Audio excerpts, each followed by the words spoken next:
بسم الله الرحمن الرحيم السلام عليكم ورحمة الله وبركاته كلنتي وناكسن داوديال meel kasta oo naga daawanaysaan ku soo dhawaada barnaamijka dabagalka wararka oo xilligan oo kale aad ka daawataan TV-ga Universal anigu Cabdullaahi Axmed Nur ayaa barnaamijka idin soo jeedinaya qodobada aad ku daawan doontaan waxa ka mid noqon doona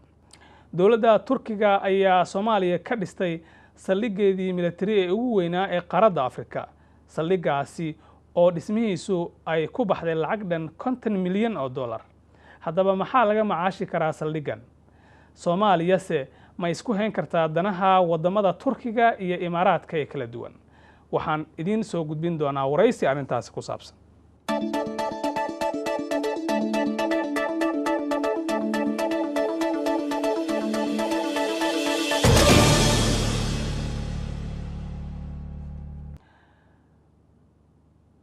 maalintii sabtida ee aynu soo dhaafnay waxaa magaalada Muqdisho si rasmi ah xariga looga jaray ra'iisul wasaaraha Soomaaliya uu u furay saldhigga ugu weyn ee dawladda Turkiga ay ka samaysato qaaradda Afrika saldhiggaasi oo laga furay magaalada Muqdisho ee caasimadda Soomaaliya ayaa la sheegay in ay ku baxday lacag dhan 50 milyan oo dollar dhismihiisa waxaana dhismihiisa uu Muqdisho ka bilowday sanadkii 2015 bishii Maarch dawladda Turkiga ayaa sheegtay in saldhigan uu yahay mid ay ka faa'iideysan doonaan Soomaalida iyadoona uu leeyahay 3 iskuul oo lagu tababari doono ciidamada Soomaaliya waxa dawladda Turkigu ay leedahay ujeedada saldhigan waxa uu yahay sidii dib loogu dhisi lahaa ciidamada qaranka Soomaaliya waxaase dadka qaar ay qabaan in saldhigan ay sidoo kale dhismihiisu qayb ka tahay aragtida istiraatiijiyadeed ee Turkigu ka leeyahay qaaradda Afrika dhawaan sidoo kale waxa ay dawladda Imaaraadka kala heshiisay Somaliland saldhig military oo isna laga sameynayo hawshiisuna ay ka socoto magaalada Berbera saldhigaasi oo isna dhismihiisu ay khilaaf xoogan uu ka yimid dawladda dhexena aanay weli ilaa hadda si rasmi ah uga hadlin mowqifkeeda ku aadan ogolaashaha ama diididda saldhigan haddaba maxaa laga macaashi karaa dhismaha saldhigan military ee Turkiga Soomaaliya se isku hayn kartaa danaha kala duwan ee wadamada Imaaraadka iyo Turkiga telefoonka Mareykanka waxaa ku jira Generaal Maxamed Cismaan Qaadi oo ah aqoonyahan ka faalooda arrimaha militariga iyo siyaasadda Generaal Maxamed haddii aad imaqli karto ku soo dhawaad barnaamijka dabagalka wararka inta kadib aragtidaada ku aadan saldhigan military Cabdullaahi assalaamu calaykum waraxmatullaahi wabarakaatu adiga iyo dhegeystayaasha qaayaha leh ee Universal dhegeysta saldhigiisu yahay xamar uu yahay waxaan kaloo salaamahayaa maaragtay staafkiina oo maaragtay runtii aan aad iyo aad u ixtiraamo ama London ha joogaan ama Mareykan ha nala joogaan ama waddanka gudihiisa ha joogaan su-aashaadi weydiisay Cabdullaahi oo haddii aan anigu soo koobo horta awalan qabla kulli shay waxaan u hambalyeynhayaa dawlad uu madaxweynaha ka yahay farmaajo ra'iisul wasaaraha ka yahay hayre iyo taliyaha xoogga dalka Soomaaliyeed waxaan ugu hambalyeynayaa waxa weeyaan dawlad runtii annaga abaal nagu leh oo dawladda Turkiga ah oo mar aan aad u liidanay oo dhulkayagu uu maaragtay nidaamba insa ka jirin ee uu khatar ahaa oo colaad ay ka jirtay oo gaajo ka jirtay ayay noo gargaartay marka dadkaas in la soo dhaweeyo oo ayagana maaragtay danay leeyihiin annaguna danaanu leenahay inaanu isku danaysano waxa weeyaan aad baan anigu aan isoo dhaweynayaa horta aan meeshaan faa'iido annagu aan ku qabno horta xarun sida aad u sheegtay iskuul ama academy oo taliyaha xoogga dalka Soomaaliyeed Axmed Maxamed Jimcaalana uu sheegay wada ujeedada weyn annaga xataa inoo faa'iideynaysaa waxa weeyaan saraakiil baana lagu tababaraya, saraakiil xigeen baana lagu tababaraya, askar baana lagu tababaraya. waad og tahay cabdullaahiyow annaga ciidan ahaan wixii ka dambeeyey 90kii dee waa tii ciidanka Soomaaliyeed u baaba'ay, hubkiisii qabiiladu kala qaateen. tan iyo waagina wax kuma nooma dhismin. haddii aanu helnay dowlad xoog ku leh yurub iyo adduunka iyo caalamka islaamka inoo hiilinaysa, annagu aad iyo aad baan ugu faraxsanahay, ra'yahaana u soo dhawaynaynaa, uguna hambalyanayaa siyaasadda fiican ee dowladdan ay ka qaadatay ee u ogolaatay in xamar laga dhiso maanta xaruntaa tababarka ah. saldhigna waa la leeyahay, xataa hadduu saldhig u noqdo dowladda Turkigana waa isku damaysan karnaa, waana soo dhaweynaya. way waxaad og tahay dabcan in dowladda Imaaraadku iyana ay berbera saldhig ka samaynayso, Imaaraadkuna uu aad u kordhiyey doorkiisa Soomaaliya, waata heerka maamul goboleedyadii iyo dowladdii dhexe ay kala taagan yihiin, dekedihii dalka oo maamuladii qaar uu kala heshiinayo, dabcan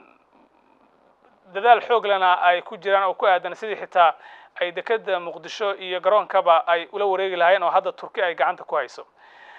labada dana ee Turkiga iyo Imaaraadkuna dabcan way isdiidan yihiin.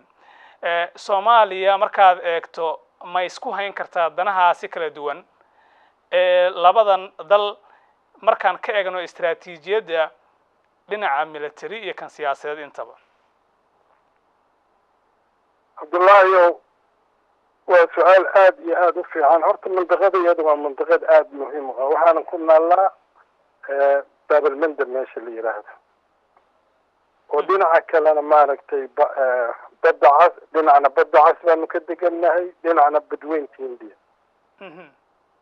marka baddaas cas ee Bahrul Ahmar la yiraahdo waad og tahay waa dhinaca ugu dambeeya waa Mediterranean Sea iyo Canal Suez. waxa weeyaan waa adduunka meesha isku xirta ee ugu muhiimsan badmareennada caalamka ayaa ilaahay ina siiyey oo waddankeediya. qolo kasta inay haweysanaysana shaki ma laha, dana badan dad kalalana shaki ma laha iyadana inay maaragtay damci doonaan inay xiriir ciidan nala yeeshaan, isla markaana ay isku dayaan inay saldhig ka samaystaan. horta waa nasiib darro maaragtay ayaan anigu arka ra'yigayga shakhsigan ka hadlahayaa in dowlad goboleedyada yacni go-aan iska qaataan oo nin walba meeshuu rabo uu la soo saxiixdo. anigu run ahaantii nasiib darro weyn baan ku tilmaamaya. meeshaan waxaa la yidhaahdaa dowlad federaal baa la yidhaahdaa. federalismka waxa weeye in meeshii ay ka jirto dowlad dhexe iyo dowlad goboleedyo wada shaqaynaya. marka taladu barlamaan baan leenahay, dastuur baanu leenahay. anigu waxaa sidii dad badan ay uga faalloodeen ayaan la qabaa in dowladda arrintan looga dambeeyo. nasiib darro weeye goboladii inay isku qaataan in qolo walba ay wax la saxiixan karaan dowlad ajnabi ah. arrintaasna waxay ka hor imaanaysaa siyaasadda arrimaha dibadda ee Soomaaliya ee dastuurkayga uu ka qorahayo in looga dambeeyo dowladda iyada federaalka ah ee Soomaaliya. inkastoo loogana baahan yahay dowladda dhexe in xuquuqda ay ku leeyihiin maamul goboleedyada ay iyaduna ay siiso. waxaan aaminsanahay annaga dowladda Turkiga maanta mid nooga nafac badan inaysan jirin. maxaa yeelay markii aanu liidanay walaalaheen carbeed wayna wada arkahayeen. markii colaadda iyo gaajada iyo hoogga iyo ba'a uu Soomaaliya ka jiray walaalahii carbeed waana arkahayeen, waana na daawanhayeen. wax inoo soo gurmaday oo hadda waad ogeyd naftiisa khatar sidii u geliyey madaxweynaha Turkiga oo aeroboortka Muqdisho uga soo degay asagii xaaskiisa. marka arrintaas waxa weeyaan daacadnimo iyo qadarin ayaanu maaragtay iyo islaamka in ay isku hiilayaan inay aaminsan yihiin ayaana turkiga ka aaminsana waana anigu waxaan maaragtay qabaa in dowladda turkiga ah aanu ayada xiriirkayaga xoogga ah aanu la yeelano way dhinaca kale waad og tahay talyaaniga dowladda talyaaniga sagaashamiyadii waxay isku dayday iyadoo soomaaliya ay xaalad adag ka jirtay oo cakiran inay isku daydo bal in waxuun ay badbaadiso wixii dabcan gaarana waad og tahay iyo sidii ay ugu fashilantay ma laga yaabaa dowladda turkiga oo hadda isle soomaaliya gacan qabo oo bal ka qayb qaada dhismaheeda in iyaduna ay sidii talyaaniga oo kale sagaashamiyadii ugu jabto soomaaliya cabdullaahi horta waktigii wax badan ba iska bedelay soomaalidii waxa ay maaragtay soo taagteen derbiga waxa weeyaan mabdii soomaalida naftirkeeda wax badan baa iska bedelay ummadda soomaaliyeed oo ogtahay dowladdan hadda jirta waxay yacni ay kulligood ay ugu yacni ayaga niyad samila si niyad samila ugu dooda doorteen way soo daaleen wax baa laga soo daalay hoog baa laga soo daalay dhimashaa laga soo daalay colaad baa laga soo daalay marka hadda ummadda soomaaliyeed naftirkeeda waxay u bisishay inay dowladnimadeeda soo ceshato marka talyaaniga xilligiisii waxaa jiray weli iska soo horjeed baa jiray iyo gurubaysi iyo kala qayb baa jiray marka anu waxaan qabaa inay ka bedelan tahay midda labaad turkigu annaga qarnigii 15 iyo kii 16 wuu yaqaanay dhulka soomaalida ummadda islaamka ee meesha degan wuu yaqaanay gacan buuna na siin jiray marka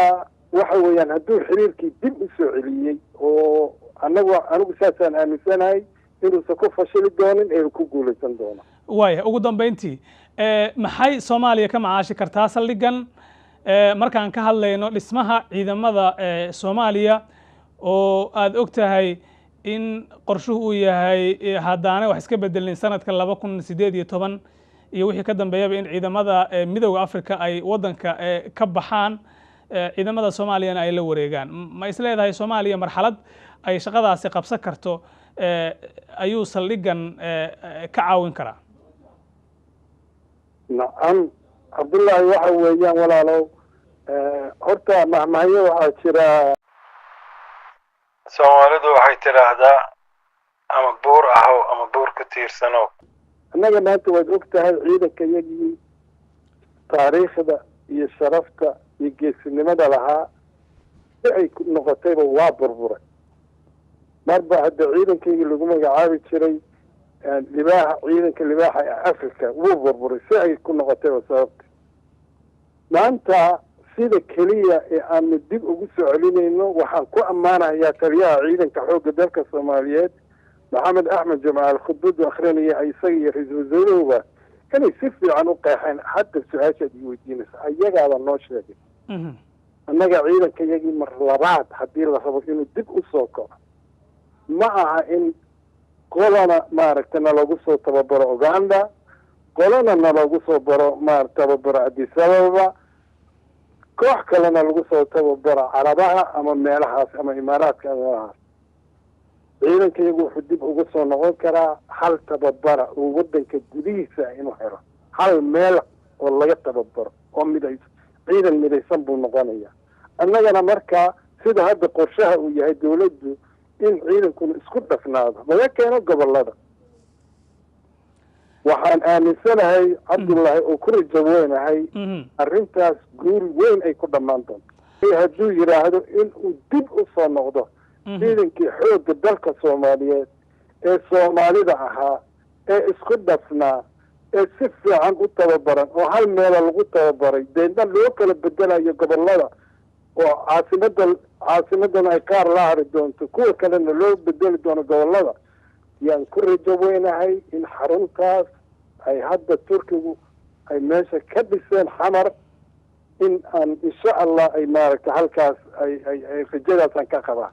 waa hagaag ciidankayga dib u soo noqon doono isayadii ku tababaran doonto saraakiil ciidankayaga lagu tababari doono fikrad midaysan oo xal ah in halkaa ay ka soo bixi doonto ayaan aaminsana. waayahay aad buu umahadsan yahay. kaasi wuxuu ahaa jenaraal maxamed cismaan